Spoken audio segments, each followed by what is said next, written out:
Hi, romance readers. I am Liz Donatelli. Welcome to Reader Seeks Romance, the #1 romance novel talk show on YouTube. Author Meredith Schorr joins me to discuss her contemporary romance, Someone Just Like You. And Meredith shares her reading list and writing life in Quickies Q&A fun segment. Enjoy, and be sure to like and subscribe. Welcome back to Reader Seeks Romance, Meredith. Thank you so much for having me again. I'm so excited. Congratulations on the release of Someone Just Like You. Thank you. I would like to share a blurb that I thought was particularly interesting. I share the same sentiment. Don't worry, it's kind. It's kind. It's a positive blurb. It's a positive blurb. This is from Erin LaRosa, author of For Butter or Worse and Plot Twist. Meredith Schorr's Someone Just Like You has all of the wit, plot, clever banter, and a swoon-worthy ending of a Nora Ephron rom-com.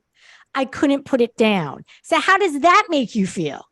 That made me feel fantastic because, you know, when you send blurb requests to authors, they're always going to say something nice, you know, but you wonder sometimes, were they just being nice or did they really like it?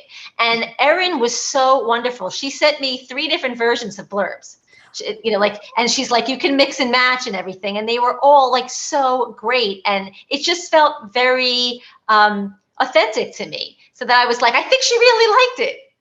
The whole Nora Ephron comparison, it's like, job well done, right? Yeah, that was a pretty fantastic comparison, for sure. So, in Someone Just Like You, childhood antagonists Molly and Jude reluctantly agree to work together on planning a joint anniversary party for their parents who are very close friends. Molly and Jude come to realize that they date people who are very much like each other. And eventually their feelings for each other soften and love blooms. Why are Molly and Jude good together? And what obstacles do they face on their romance journey? Okay, so Molly is very type A. Everything's got to be perfect. And Jude is like, oh, come on, like, why plan it? Like, wing it. Things always work out. And so Jude helps Molly relax a little bit. And sometimes Jude needs to kind of like focus. And that's where Molly comes in. But they also, I think that they're good with each other because they grew up practically in the same house.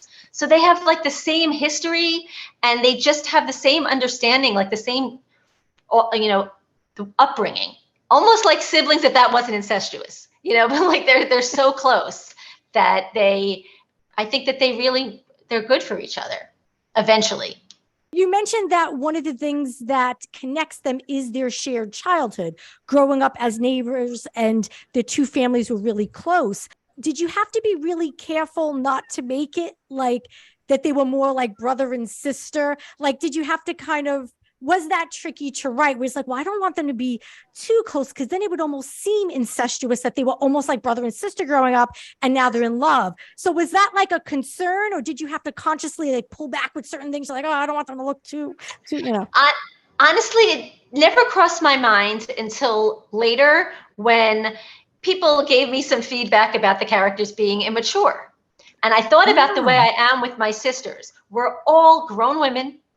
And we live our lives, we pay our bills, we go to the doctor, we take care of kids, we do all that stuff. But as soon as we're together, we revert back to, I'm the youngest, I'm the baby. And I suddenly forget how to, like, you know, do anything because I have my sisters there. And in the same way, Molly and Jude, they've known each other for so long that they're not going to act like the people that they are now at 27 years old. Yeah. They go back to when they were like 7 and 8 years old, the same way that siblings do.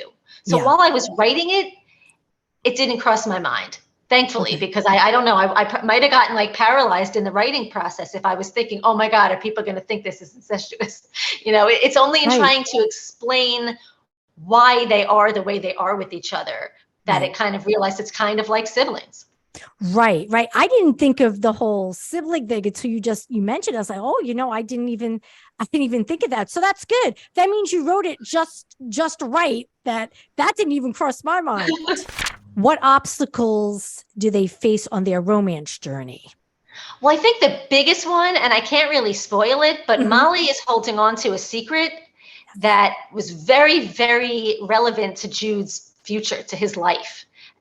She did something that really changed the trajectory of his life, and she never told him. This happened in high school when they weren't friends. It was a complete accident. It wasn't intentional, but it was a big thing. And she never told him. She was too ashamed. And she was like, he's going to kill me anyway. And she's a do-gooder. So the fact that this happened also went against everything that she has tried to show the world who she is. And then when she starts dating him, she doesn't want to tell him because she's afraid it'll ruin everything. But at the same time, not telling him is pretty much like eating her up inside. Like it's just eating away at her, and she doesn't know how much longer she can hold this in.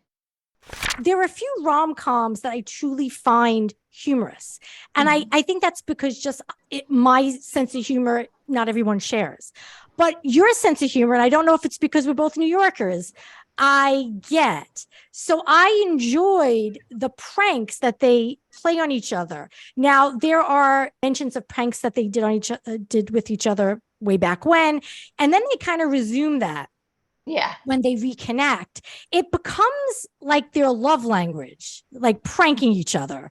And I also feel like you started a new trope. A new rom-com trope is the prank, like the prank love language. That's what I think. So I think you should explain that. Okay. Is that something that you grew up with? Pranking and, kind of ribbing people and, giving them a hard time. Again, I feel like that's kind of a New York sensibility to do that, to give people a hard time, especially when you like them. I mean, with two older sisters, I don't know if they pranked me, but they didn't treat me all that great all the time because I was the baby. And the thing is, I was the youngest of three, as I've said, and that we lived across the street from a family with three. And which is how I got inspired to write this book. There were three on the other side, and our parents were close friends. And me and it was a girl across the street, were best friends. We definitely got like locked in the basement. I mean, there were things that like the older siblings would do to us. So like maybe that's how it came about. But most of the pranks just came out of my imagination. This was a perfect setup for my next question. What was more fun, thinking up ways for Molly and Jude to prank each other, or selecting which Beatles lyrics to include in their banter? Oh, God. I think it was a little bit of both, but I loved the whole obla-di, obla-da. Yes. I mean, I came up with his middle name is Desmond, which I agree, it's ridiculous. But if you know my sense of humor, it's a little over the top. It's a little silly, And this is like something that I don't tell everybody, but the original title for the book was actually I Like Your Face. And it's basically because there's the lyric in Obla-di, Obla-da, and Jude says it, Molly girl, I like your face. I like your face, and also with the doppelganger thing, it's a double meaning. I like your face, and therefore I'm dating people who look just like you, but I hate you. You know? Right. So there were a couple of other things. So and I love that song. So the whole Obla-di, Obla-da was like a big part of it. And it was funny. Like I would write it and I would chuckle, just hoping other people would find it humorous. Well, I happen to be a huge Beatles fan and have been for a long time. And immediately when there's the first mention of the line from Obla-di, Obla-da about Molly being a singer in the band, right away I was like, yeah, that's the Beatles. That's, so I was like, oh, okay. Like I'm in. Like that's when I felt like pulled in with the whole Beatles lyric. So I assume then that you are a diehard Beatles fan, or at least were at one point, I'd assume. Yeah, I love the Beatles. I think it's weird when people don't. They're the Beatles. I don't love every song equally, but yes, right. I've been a Beatles fan. When I was in camp, when I was like 12, 13 years old, we were listening to like all the albums. I mean, and they were already around John Lennon was dead already. I mean, so this is like a long time after, but we would like sway at the last day of camp to Hey Jude and Let It Be, and we'd start crying because camp was over. And so these songs, they evoke like like a younger time, like a more innocent time in my life, as did writing this entire book, because it really did bring me back to living across the street from a family that we were so close with. Right. The whole book, was just very nostalgic for me. How it was writing a book that has such a strong personal connection, because you mentioned I believe in the acknowledgments, about the Starks being based on a real family, as you've mentioned, that you grew up next to each other. What was the experience like writing something so personal? Well, I mean, the families were inspired by my family, and the Solons was their last name, but the Starks and the Schorrs are completely different. Although as I did write it, I was like, Molly is not me, but there's a lot of Molly that is me. And obviously, Ronnie is happily married, like there was no animosity between us. She's not Jude. None of like the Starks siblings or anything like the Solon siblings or my sisters. But the patriarch, the husband or the father of the Solons, passed away a couple of years ago. And so it was really nice and a little sad to go back and write this book. And I pictured our houses, but then again, that was in the 70s.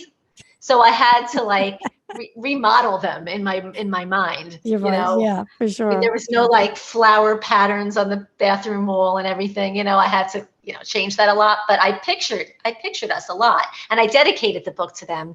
And when I sent the dedication, I wanted to wait because they buy the books. I wanted to wait, but I just couldn't. So I sent a picture of my arcs of the dedication page, and I texted it to my friend Ronnie, who is still my best friend. I was maid of honor at her wedding, and she showed it to her mother, Doris, who started crying. And she called me, and she said it was so meaningful that this book was dedicated to them. And so it's just really, I mean, I assume every book I write will be really close to my heart, but this one is especially so, probably because of that. What scene was your favorite to write in Someone Just Like You?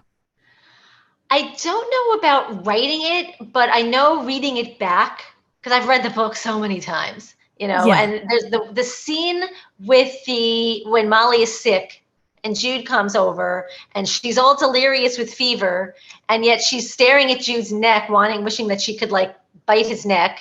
And like, she's like freaking out because I'm attracted to Jude. Like, why is this happening? I really enjoyed watching the transition of her feelings from like, I hate Jude. He rattles my chain. He knows how to push my buttons, and I'm jealous of him too, because she was. Right. And to suddenly like, I want to know what Jude would do in this situation, like going to him for advice, to suddenly like watching him make a drink at the bar and staring at his forearms and like, why am I staring at Jude this way? I'm not supposed to feel this way about Jude. And so it started to all come together, during that scene when he helps her into the shower and everything, and she doesn't want him to leave. And so I think that was probably my favorite, because that's part of the book that I'm just proud of, just the transition of her feelings. And his feelings too, except that I write from her point of view only. So right. That is the turning point. The whole, she's sick and he cares for her, and that was a good turning point. At least for me, I was like, oh, okay, now things are simmering. And I loved that he was a bartender, Jude, because there's something sexy about a bartender, and the whole forearm thing. Like, I could totally see, what is it about the forearms that is often so sexy about a man? I don't know. I like them a lot too. In fact, I was dating somebody, and he read a scene on TV, and he's like, you like forearms, don't you? And I was like, I'm not a Dina, first of all, but yes, I do. Yes, there's something about it. And especially when they're mixing drinks, yes, I feel like it really brings it out, So I was like, oh, I'm glad he's a bartender. Another scene that just wanted to say quick that I really enjoyed writing, and I just remembered it, was the scene at the anniversary party when it all comes out, and when like, it was a scene that I wrote later, like Charlie, her doppelganger, comes into the bathroom when Molly and her sisters are talking about her. And she's like, oh my God, like, what is happening here? And they were like, how did you never notice this? And then Charlie comes in, and I just found it funny. I could picture my sisters and I like all like trying not to laugh. Yes, the whole anniversary party scene, There is a lot going on, and I love it. First of all, you meet one of the aunts who's a little, she's a little, I think she's been drinking. Just having where everyone is like, oh yeah, like you guys have been dating people for years now that are just like, why don't you see this? And like you said, like the realization, and then actually getting a good look at their dates that night that are just like the other person. And then there's some other reveals that happened that kind of set other things in motion. So that's a great scene, and I was able to see it all up here in the movie theater in my mind. And I was thinking, it's like, I would love to see someone just like you as a Netflix original movie. Me too. See? So I hope you're able to get some kind of an adaptation deal or something, because I just really saw everything playing out. In your mind, did any actors pop up in your head? Were you able to cast the original movie in your mind as you were writing? Molly and Jude, they changed a little bit as I was writing them, because sometimes I realized, okay, this actress is too old. Like, she can't play 28 because she's like 40. Yeah. But right now, I would put, I think that Noah Centineo from All the Boys, he's 27 years old. I think, he just has this look about him that's like, I'm going to prank you. Like, he just seems very like lighthearted, and he's got that really like thick, kind of messy, dark hair that Jude has. Yeah. So I could totally see it. And he's got that devilish grin that I think would work perfectly. And for Molly, do you watch The Bear? Yes. I love that show, by the way. Okay, me too. Well, I sort of picture possibly the actress Molly Gordon. She plays Claire Bear. Yes. Claire Carmy's girlfriend. Yes. She's got the dark hair and the blue eyes. She's the right age. Her name is already Molly, so it seems like it's fated. So I love, that's great casting. Thank you. Oh, I love that. There is a scene in which, and this isn't a spoiler, but there's a scene in which Molly meets with her nanny or her grandma, and they chat and whatnot. And I was wondering, because I really loved her grandma, were there more scenes with her grandmother that might have that didn't make it into the book? Because I was thinking, I was like, I feel as if grandma, first of all, should be in her own, like, I want to see that grandma just appear in all your future novels. So I was just wondering, were there more scenes with her? And also, were there any other characters or scenes that didn't make it into the final version? Yes. Nothing with Nanny. The scenes that she was in all made it. So there weren't more of them. Although there's definitely grandma energy in my next book. So it's a different grip, but so if you'll get your wish, sort of. But there were more scenes with Timothy, actually. And a beta reader actually said, you know what? I don't know if it's a good idea as a romance reader to have too many scenes with the man who's not the love interest. Just in case the readers are like, I like Timothy better. So I cut some of those. And I changed so much in developmental editing. Molly's, her character arc was completely different. She was more of like an Emma character. She wanted to control everybody. She thought that she knew what would make everybody happy, and she wanted to do it. And we made it more like about her. She needed to control her own destiny, but not except for the parent trapping kind of thing. Like, she was less about telling other people what they should be doing. Right. And then I changed the whole thing about Molly's secret. The secret was still there, but how everything went down 10 years ago was completely different. Okay. Most of these changes served to make Molly a more likable character. And I think that it worked, because I haven't seen any, I try not to read my reviews, but it's hard. And I haven't seen any reviews where people didn't like Molly this time. Gotcha. Okay. So, I mean, obviously there are other things that people aren't going to connect with, but I didn't see that. So, and I don't mind unlikable characters, but I personally find Molly to be very likable. She just wants people to be happy. Like, that's like her life mission, her like career mission. Yeah. And I think that she's genuine about it. Yes. Molly is very layered, which I really appreciate and was able to find charming about her and endearing, because she's done things throughout her life and you learn the motivations behind it. And you're like, oh, I can totally relate to that. And oh, wow, like a lot of things about her that are really great. And Jude, like you learn a lot about both of them, that, you like them individually and you like them as a couple. So I enjoy that. I am curious to know, because you did mention, and this isn't a spoiler, that Jude's point of view is not in the book. What went into that choice? Was there a particular reason you preferred not to have Jude's, point of view? Well, I think part of it was Molly had a secret, and I Mhm. didn't want like Jude's POV to take part in that. Like Okay. but Okay. I actually prefer when it's just the one POV. Yeah. And in fact, I wrote a third book, or part of it, which it didn't go anywhere. And it Mhm. was from both of their POVs. And my agent was like, his isn't really adding anything. And I found that his Okay. personality was way better when it was her POV than when it was There was, his. So yeah. I decided just not to go there. Yeah.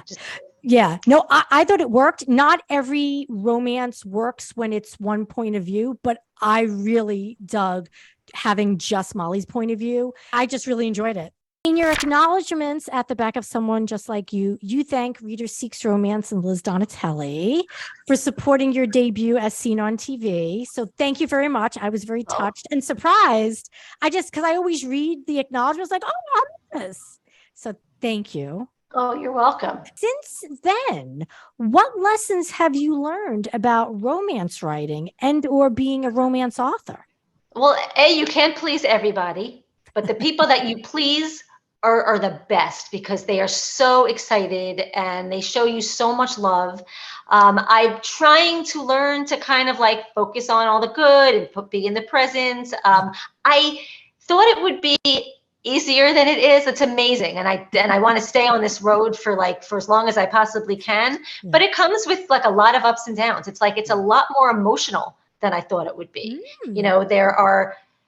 It's just, you want everybody to love it. You want it to be a bestseller, and things don't always work out the way, perfectly, but the good far outweighs the bad with my experience. Yeah. But I have to kind of like reel myself in sometimes and remind myself, be so happy that you've gotten here. Yeah.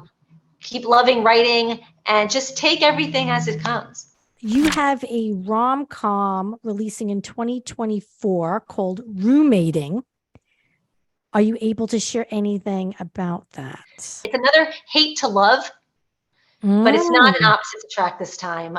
Okay. And it's about a Gen Z grad student and library page who lives with a boomer, for like reduced rent in Manhattan, in exchange for like helping her with her dog and just doing things with her, like just doing things around the house, walking the dog, helping her with stuff. I mean, she's not super old or anything, but she's lonely and she's a little bit older, and everything is great. She loves Marcia. It's Sabrina, and Marcia is the older woman, and they get along great. They're like best friends. And then suddenly Marcia announces that her estranged grandson is moving in temporarily on the couch while he finds himself. Ooh. And as soon as she's excited, she's like, she wants them to bond. She has her own issues with her grandma, or like from the past, and she likes to see like another grandma and grandson kind of like getting their second chance. Yeah. So when he moves in, he's automatically like kind of threatening her place there. He's suspicious of her. Like, why is she living with this older woman? She thinks he wants he wants off the couch onto the bed. Into the bedroom. And so they kind of like, they definitely butt heads for a while. Yeah. But spoiler alert, they fall in love. So I love that. I love everything about what you just said. So and it's a love letter to Manhattan. And as I was writing it, I did not know at the time that it would be my last book, or for the foreseeable future, that I was writing as a Manhattan resident.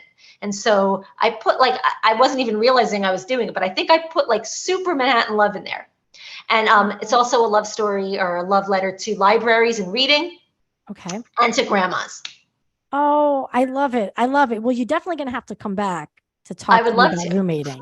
I'm For super sure. excited for it. I just really hope that my editor likes it. So fingers crossed. I can't imagine why your editor wouldn't, because I love it just hearing what you've told me. Time for Quickies Q&A. Okay. Meredith, what are you currently reading? I just started, and I have it next to me. I just started Wishful Thinking. Celestine Martin, she's my in conversation partner for my launch, and I had not read her book yet. Oh. I'm sure it's wonderful. I've only read like 3 pages because I just finished, and I don't want to cut ahead. I won't tell you what I just finished because I think that's probably the next question. That's right. What's the last book you read? I just earlier today finished Meet Me at the Lake by Carly Fortune. Oh, really? Yes. Excellent. I think I pre-ordered it. Okay. Yeah, Ooh, and I cool. enjoyed it a lot. Which book is on your to be read pile? And there might be more than one book. Kristan Higgins, it just came out. A Little Bit of Sunshine? No. A Little Ray of Sunshine? A Little Ray of Sunshine, yes. Okay. I am a huge fan of Kristan Higgins. Oh. I have Love Theoretically. I have Once More with Feeling. Mm-hmm. And these are only the paperbacks. I have about 200 ebooks on my Kindle. I'm also active on NetGalley, so I have like so many to catch up with there. I want to read everything. Yeah, I was going to say, and then like my mind just went blank. But no, have you ever met Kristan Higgins? Yes. Oh. Yes, I've been to several of her launches or just events. And I was at RWA a couple years ago, and I got up at like 7 a.m. because she was doing she was like hosting like one of these like writing things where you just go and you write, and she was the one who was kind of moderating it. And I was like, that was the first time I met her. Yeah. And I went there and I was like, you are like my favorite author like ever. She's like, give me a hug. She's like, you're gonna make me cry, because I think I just like went on and on and on about it, because I think she's hilarious. Yeah. But her books also make me cry. She's really wonderful. Which book have you reread more than once? Okay, in the recent life, because I've read every Judy Blume book like 20,000 times. But like as a kid, I think I read Are You There, God, It's Me, Margaret like 100 times. But I think The Hating Game is one of the only books that I've had time to read more than once. Wow. Because now there's so many, between like blurbing other people's books and all the books that I buy and all the books on NetGalley. Yeah. There are books that I want to read again, but I just don't have time. What is your favorite reading snack? My favorite reading snack? Possibly like cheese sticks. You know, like just like I in my refrigerator right now, it's like Gouda, and they're just like, they're like this big, and you just unwrap them. It's kind of like the mozzarella ones, but it's not mozzarella. I like those. I like grapes. Like I can't sit there and eat like chips because my hands will be greasy while I'm typing, and so it's like something that's not sticky. Okay. So for reading and for writing, you like to be just like non-greasy. Yes. Okay. And in fact, I don't really eat much when I'm eating. I mean, I don't eat much when I'm eating. I don't eat much when I'm writing. It's kind of like my treat. Okay, write for 45 minutes and then you can have dinner, So I try to like not Gotcha.